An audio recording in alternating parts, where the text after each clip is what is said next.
Myself, Dr. Manju Meena, Assistant Professor in Chemistry from Government College Kota. Today we discuss about quinoline heterocyclic compounds. The IUPAC name of quinoline is 2,3-benzopyridine. इसका अन्य नाम है 1-बेंजेजीन या alpha beta बेंजोपिरिडीन भी इसको कहते हैं। इसकी नंबरिंग किस प्रकार से करते हैं? नाइट्रोजन जो कि हीट्रो एटम है उसको नंबर 1 मिलता है, तो 1 2 3 4 5 6 7 और 8 इस प्रकार से क्विनोलिन का नंबरिंग किया जाता है। यह कोलतार व अस्थि तेल में पाया जाता है। इसका नाभिक कई यौगिकों में पाया जाता है, उदाहरण के लिए एल्केनोइड, क्विनीन, सिनकोनीन आदि। संश्लेषित मलेरिया रोधी औषधियाँ जैसे क्लोरोक्वीन, प्लाज्मोक्वीन आदि। दर्द निवारक औषधियाँ जैसे सिनकोफेन एवं प्रयोगशाला अभिकर्मक 8-हाइड्रोक्सीक्विनोलिन आदि यौगिकों का प्रमुख भाग क्विनोलिन ही है। वस्तुतः इसका क्विनोलिन नाम इसी कारण से पड़ा कि सर्वप्रथम इसे क्विनीन के क्षारीय अपघटन से प्राप्त किया गया था। विरचन की विधियाँ। इसका औद्योगिक उत्पादन कोलतार से किया जाता है। कोलतार के बाहरी तेल वाले प्रभाज से इसे पिरिडिन की भांति प्राप्त किया जाता है। इसके संश्लेषण की कई विधियाँ हैं। फर्स्ट मेथड है इसका स्क्रोप सिंथेसिस। यह क्विनोलिन बनाने की एक महत्वपूर्ण विधि है। इस विधि में एनिलीन, नाइट्रोबेंजीन, ग्लिसरॉल, सांद्र H2SO4 व फेरस सल्फेट के मिश्रण को गर्म किया जाए। एनिलीन लिया हमने और ग्लिसरॉल और क्या लिया? नाइट्रोबेंजीन, फेरस सल्फेट, सांद्र H2SO4 की प्रेजेंस में जब इसको गर्म करते हैं तो हमें क्या प्राप्त होता है? क्विनोलिन, और साथ में 4 वाटर मॉलिक्यूल बाहर निकल जाते हैं। नाइट्रोबेंजीन के स्थान पर आर्सेनिक अम्ल का उपयोग करने से भी अभिक्रिया की तीव्रता कुछ कम हो जाती है। स्क्रोप सिंथेसिस की क्रियाविधि वैसे निश्चित नहीं है, परंतु इसके प्रथम चरण में ग्लिसरॉल का एक्रोलीन में परिवर्तन होता है, जिस पर एनिलीन की 1,4 योगात्मक क्रिया संपन्न होती है और बना हुआ उत्पाद क्विनोलिन में परिवर्तित होता है। इसमें हम सीधा एक्रोलीन लेकर अभिक्रिया संपन्न नहीं करवा सकते, क्योंकि इन परिस्थितियों में एक्रोलीन का बहुलीकरण हो जाता है। अभिक्रिया की क्रियाविधि निम्न प्रकार से है। सर्वप्रथम ग्लिसरील है। इसमें क्या होगा? हाइड्रोजन और कार्बन के बीच वाला ये बॉन्ड यहाँ शिफ्ट होगा, कार्बन के बीच में, यहाँ से OH निकलेगा। इसी प्रकार से ये वाला बॉन्ड यहाँ शिफ्ट होगा और यहाँ से OH बाहर की तरफ टूटेगा और यहाँ से कितने वो वाटर मॉलिक्यूल निकलेंगे? 1 और 2। हमें क्या प्राप्त हो जाएगा? इस प्रकार से एक्रोलीन में कन्वर्ट करना है हमको इसको, तो ये वाला OH के बीच का बॉन्ड यहाँ शिफ्ट होगा, यहाँ डबल बॉन्ड आ जाएगा और कार्बन के बीच का बॉन्ड डबल बॉन्ड टूटेगा, तो यहाँ माइनस पे ये H जुड़ जाएगा और इस प्रकार से किसका निर्माण होता है? एक्रोलीन। अब यह एक्रोलीन एनिलीन के साथ क्रिया करती है, तो यहाँ से नाइट्रोजन और हाइड्रोजन में नाइट्रोजन की तरफ बॉन्ड टूटेगा और इधर कार्बन से इस वाले कार्बन की तरफ बॉन्ड टूटेगा, तो नाइट्रोजन पर CH2 जुड़ जाएगा और इस प्रकार, और एक जो हाइड्रोजन निकला है वो इस वाले कार्बन से जुड़ जाएगा, तो इस प्रकार से अटैच हो जाता है। नेक्स्ट स्टेप में जो कार्बन और हाइड्रोजन के बीच वाला बॉन्ड है ये कार्बन बीच शिफ्ट होगा और हाइड्रोजन निकलेगा और यहाँ कार्बन से ऑक्सीजन की तरफ बॉन्ड टूटेगा, तो O पे तो H जुड़ जाएगा और यहाँ क्या आ जाएगा? Double bond. इसके बाद में जो बेंजीन रिंग है उसका हाइड्रोजन ये वाला बाहर निकलेगा और इधर से OH, तो यहाँ से H2 मॉलिक्यूल निकलेगा और वलय का निर्माण होता है। नेक्स्ट स्टेप में जो नाइट्रोजन और हाइड्रोजन इसका बॉन्ड इधर टूटेगा तो यहाँ डबल बॉन्ड आएगा और ये वाला यहाँ से निकल जाएगा नाइट्रोबेंजीन की प्रेजेंस में, तो क्या प्राप्त होता है हमें? क्विनोलिन। किस मेथड से? स्क्रोप सिंथेसिस। नेक्स्ट मेथड है इसका फ्रीडलैंडर सिंथेसिस। यदि ऑर्थो एमिनो बेंजल्डिहाइड का तनुक्षार की उपस्थिति में एसिटैल्डिहाइड के साथ संघनन करवाया जाए तो हमें क्या प्राप्त होता है? क्विनोलिन। ऑर्थो एमिनो बेंजल्डिहाइड है ये है एसिटैल्डिहाइड। अब किस प्रकार से होगा? कार्बन ऑक्सीजन में ऑक्सीजन की इलेक्ट्रोनेगेटिविटी ज़्यादा है, इस कारण से कार्बन से ऑक्सीजन की तरफ ये दोनों बॉन्ड टूटेंगे और इधर नाइट्रोजन की तरफ ये दोनों बॉन्ड टूटेंगे। यहाँ पर क्या होगा एसिटाल्डिहाइड में, कार्बन की तरफ ये दोनों हाइड्रोजन वाले बॉन्ड टूटेंगे तो यहाँ से दोनों H निकलेंगे और इधर एसिटाल्डिहाइड की तरफ से ये दोनों बॉन्ड टूटेंगे तो यहाँ कार्बन और नाइट्रोजन के बीच में क्या आ जाएगा, डबल बॉन्ड CH और ये वाला बॉन्ड क्या आ जाएगा, डबल बॉन्ड। तो यहाँ से एक वाटर मॉलिक्यूल निकल जाता है और यहाँ से एक वाटर मॉलिक्यूल निकल जाता है। इस प्रकार से किसका सिंथेसिस होता है, क्विनोलिन का। नेक्स्ट मेथड है डोबर वॉन मिलर सिंथेसिस। यह सिंथेसिस स्क्रोम संश्लेषण से मिलता जुलता है। अंतर यह है कि स्क्रोम संश्लेषण की भांति ग्लिसरॉल को अभिक्रिया मिश्रण में एक्रोलीन में परिवर्तित करने के स्थान पर इसमें सीधा ही कोई हम क्या ले लेते हैं, एल्डिहाइड अथवा कीटोन, जो कि संघनित होकर अल्फा बीटा असंतृप्त कार्बोनिल यौगिकों में परिवर्तित हो जाता है। एग्जाम्पल के लिए एनिलीन को किसी अम्ल की उपस्थिति में एसिटाल्डिहाइड के 2 मोल के साथ संघनित करने पर 2-मेथिल क्विनोलिन का निर्माण होता है। यह है एसिटाल्डिहाइड, इसके कितने मोलिक्यूल ले रहे हैं, 2। तो यहाँ कार्बन से ऑक्सीजन की तरफ बॉन्ड टूटेगा और एक हाइड्रोजन का कार्बन की तरफ टूटेगा तो क्या होगा, CH3 CO पे क्या जुड़ जाएगा, यहाँ वाला H और दूसरी तरफ क्या जुड़ जाएगा, CH2 C double bond OH। अब नेक्स्ट स्टेप में क्या होगा, ये वाला बॉन्ड यहाँ शिफ्ट होगा, यहाँ तो डबल बॉन्ड आएगा और एक H यहाँ OH के साथ जुड़ के वाटर मॉलिक्यूल के रूप में बाहर निकल जाएगा और हमें क्या मिलेगा, यहाँ पर क्रोटोन एल्डिहाइड। नेक्स्ट स्टेप में क्या होगा कि जो क्रोटोन एल्डिहाइड है वो एनिलीन के साथ क्रिया करेगा, यहाँ से नाइट्रोजन की तरफ बॉन्ड टूटेगा और ये वाला डबल जो बॉन्ड है वो यहाँ टूटेगा तो क्या होगा, यहाँ पर एक H जुड़ जाएगा और ये कहाँ जुड़ जाएगा, ये वाला कार्बन यहाँ। नेक्स्ट स्टेप में क्या होगा, ये वाला जो कार्बन हाइड्रोजन के बीच वाला बॉन्ड ये टूटेगा और यहाँ शिफ्ट होगा डबल बॉन्ड और ये डबल बॉन्ड सिंगल बॉन्ड में कन्वर्ट होगा और यहाँ H यहाँ आके जुड़ जाएगा। इसके बाद में जो बेंजीन वाले का हाइड्रोजन है उसमें कार्बन की तरफ बॉन्ड टूटेगा और यहाँ से कार्बन से ऑक्सीजन की तरफ बॉन्ड टूटेगा तो यहाँ से वाटर मॉलिक्यूल निकल जाएगा और हमें ये प्राप्त होता है। नेक्स्ट स्टेप में ये वाला बॉन्ड यहाँ शिफ्ट होगा, यहाँ डबल बॉन्ड और ये वाला बाहर निकल जाए तो नाइट्रोबेंजीन के प्रेजेंस में क्या प्राप्त हो रहा है हमें, 2-मेथिलीन क्विनोलिन। नेक्स्ट मेथड है इसका कॉनरॉड लिम्पेक सिंथेसिस। इसमें क्या होगा कि जो एनिलीन है वो एसिटिक एस्टर जिसका हमने यहाँ इनोल रूप लिखा है उसके साथ क्रिया करके 2-मेथिल क्विनोलिन में कन्वर्ट होता है।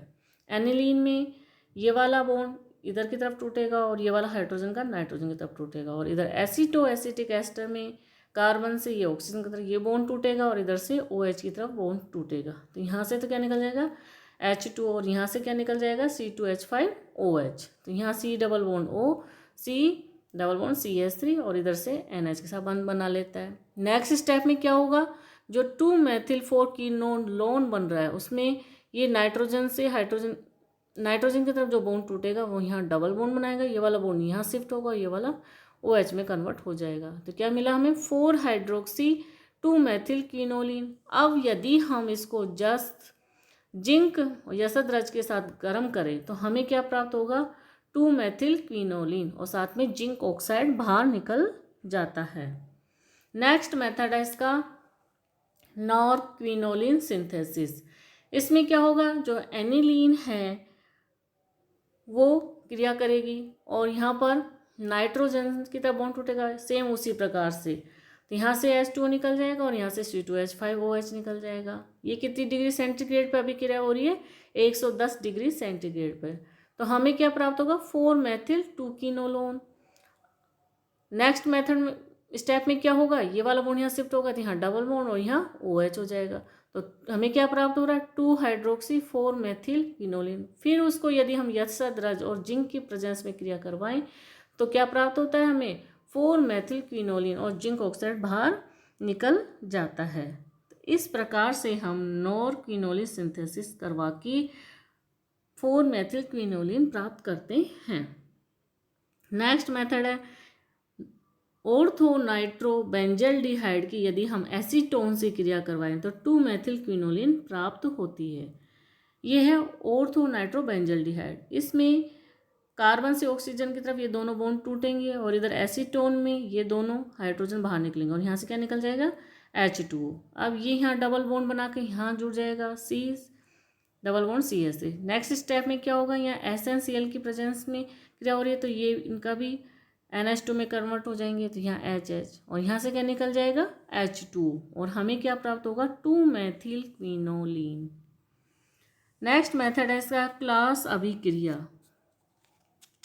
इसमें क्या होता है कि जब मेथिलीन क्लोराइड में इंडोल का विलयन बनाकर उसमें मेथिल लिथियम डालते हैं तो क्लोरोमेथिलीन के द्वारा वलय का विस्तार होता है। किस प्रकार से होगा, सर्वप्रथम CH2Cl2 का जब एल्कोहलिक OH के साथ क्रिया करवाई जाती है तो हमें क्या प्राप्त होती है, क्लोरोकार्बीन। अब ये क्लोरोकार्बीन प्राप्त हो गई। अब यदि हम इंडोल की मेथिल लिथियम के साथ क्रिया करवाते हैं तो एन लिथियम इंडोल प्राप्त होता है और इसकी हम किससे क्रिया करवा रहे हैं, क्लोरोकार्बीन से। तो यहाँ क्या होगा, ये वाला बॉन्ड यहाँ से ब्रेक होगा, इस यहाँ से ये दोनों जुड़ जाएंगे तो CH इस प्रकार से जुड़ जाता है। लिथियम इधर की तरफ बॉन्ड बनाएगा तो यहाँ डबल बॉन्ड, ये वाला बॉन्ड यहाँ से टूट के यहाँ क्या बना लेगा, डबल बॉन्ड और Cl यहाँ से बाहर निकल जाएगा LiCl के रूप में। तो हमें क्या प्राप्त होगी यहाँ पर, क्विनोलिन। नेक्स्ट मेथड है इसका फिजिंगर अभिक्रिया। यह विधि फ्रेंड लैब विधि का ही एक विशेष अनुप्रयोग है। इस विधि में आइसेटीन को कीटोन की उपस्थिति में क्षार के साथ गर्म किया जाता है। एसीटोन की उपस्थिति में NaOH के साथ क्रिया निम्न प्रकार से संपन्न होती है। ये क्या है, आइसेटीन। इसकी NaOH और OH की प्रेजेंस में क्रिया करवाते हैं तो किस में कन्वर्ट हो जाता है, इसमें, इस प्रकार से C double bond O C double bond Na और इधर NH2 में। नेक्स्ट इसकी किससे क्रिया करवाएंगे हम, एसीटोन से। तो यहाँ से तो ये H2O मॉलिक्यूल निकल जाएगा और इधर से दूसरा H2O मॉलिक्यूल निकल जाएगा और इस प्रकार से ये बंध का निर्माण करेंगे। फिर इसका यदि हम जल अपघटन करवाएं, गर्म करें तो यहाँ से ये CO2 गैस बाहर निकल जाएगी तो हमें क्या प्राप्त होगा, 3-मेथिल क्विनोलिन। नेक्स्ट मेथड है इसका गोल्ड जेकब सिंथेसिस।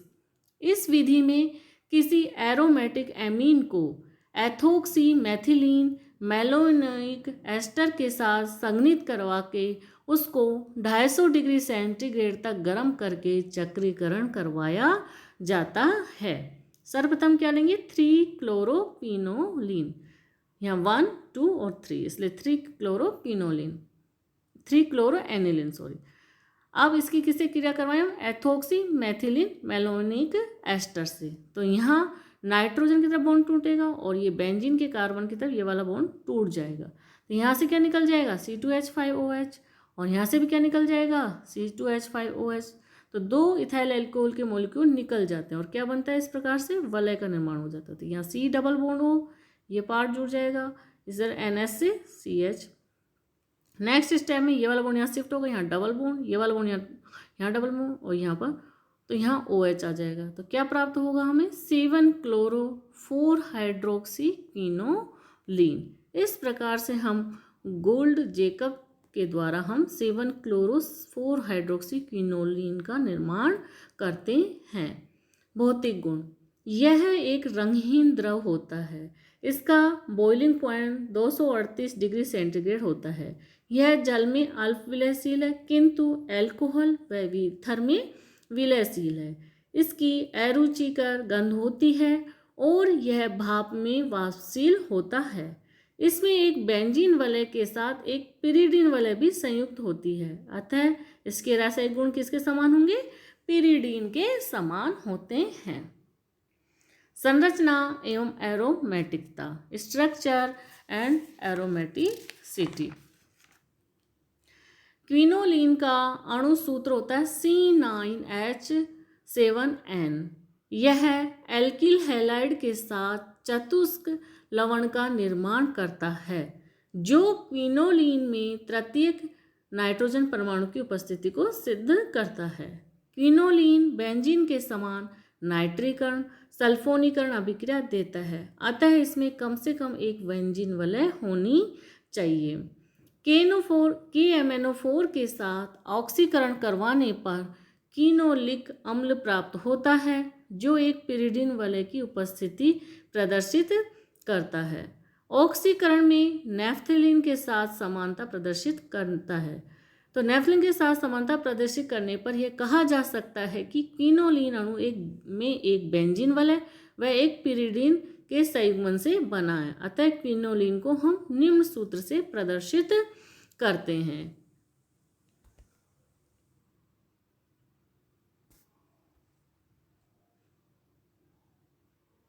इसमें क्या होगा, एक तो क्या कौन सी वलय, बेंजीन वलय, और एक कौन सी वलय है इसमें, पिरिडिन वलय।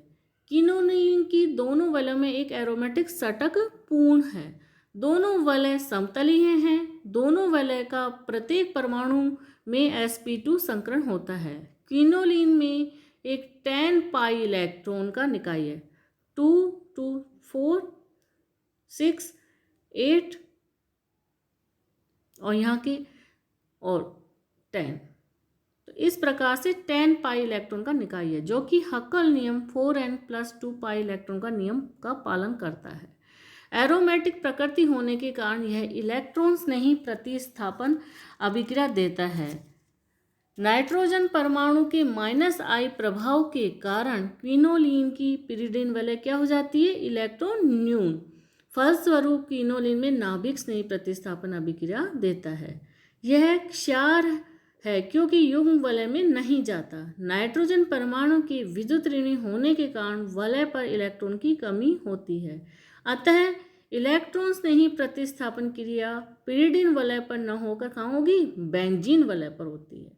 नाइट्रोजन के इलेक्ट्रॉन खींचने के कारण नाभिक स्नेही प्रतिस्थापन अभिक्रिया पिरिडिन वलय पर होती है। Thank you.